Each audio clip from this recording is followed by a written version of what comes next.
Everything began with Goku's return to Earth after the events of his training on Yardrat. A strange portal appeared on the route of his spaceship, dragging him inside before he could figure out how to steer the Saiyan ship away. That caused him to experience a very strange and uncomfortable journey through a dimensional tunnel, which he eventually managed to escape. His ship ended up crashing on the shores of a city, and Goku quickly came out to check where he had landed.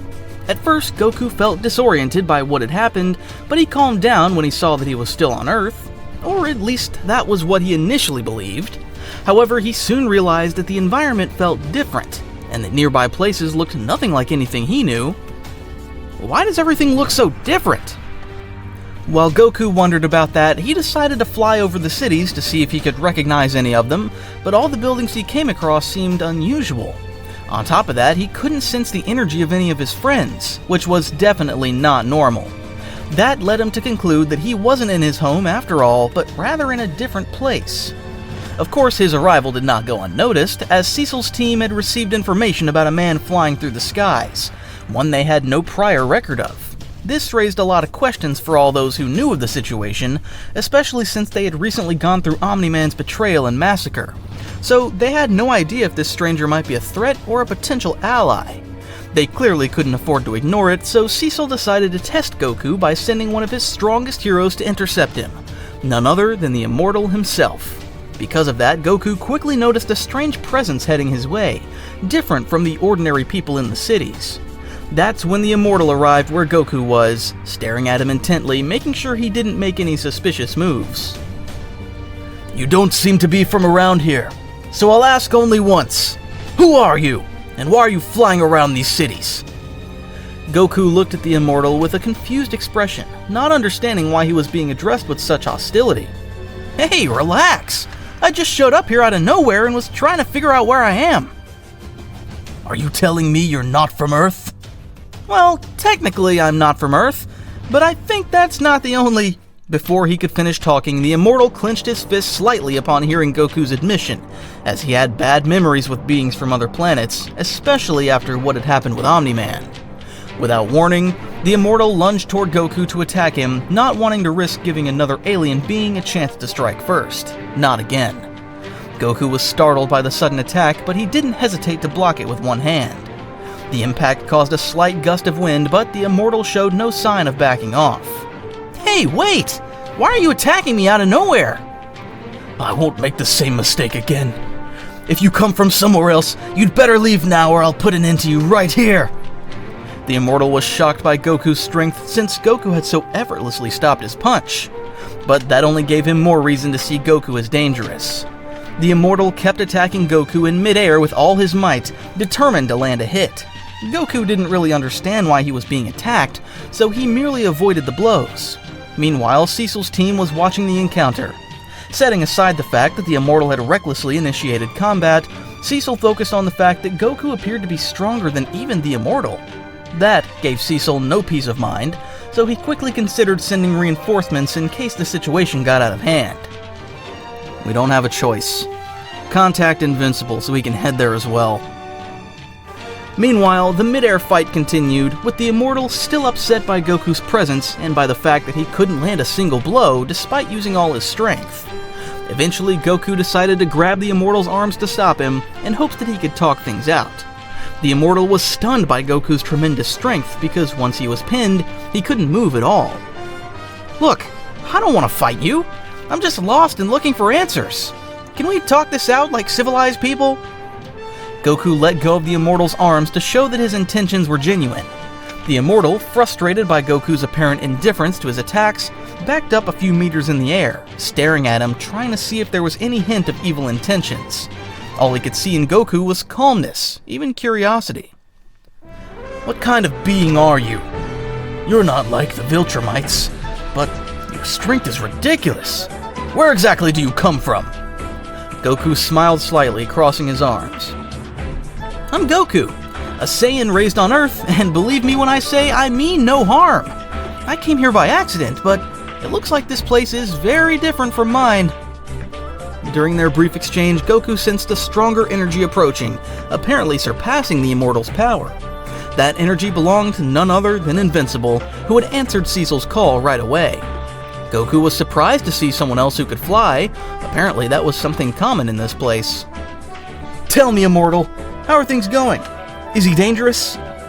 "Well, after attacking him, he doesn't seem to have bad intentions, but he's still someone from another race."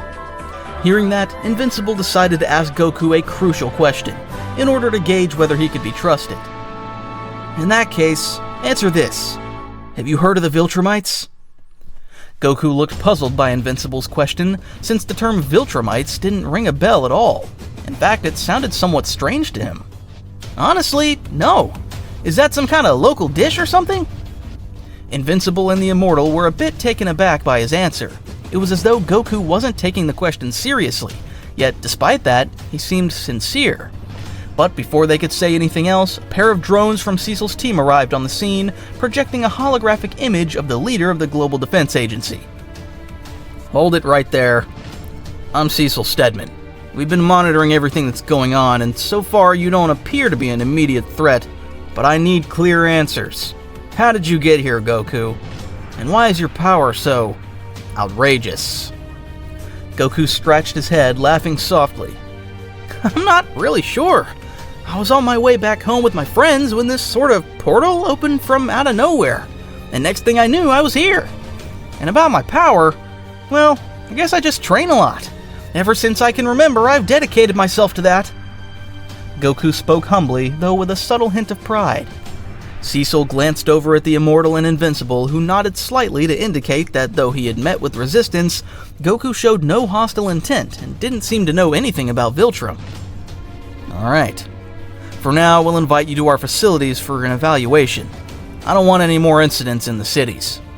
Invincible, Immortal, take care of escorting him." "Sure, that's fine by me." Always ready to cooperate, Goku nodded cheerfully. "Sure, I don't mind. Besides, maybe you can help me get back to my world. If everything goes smoothly, we can try."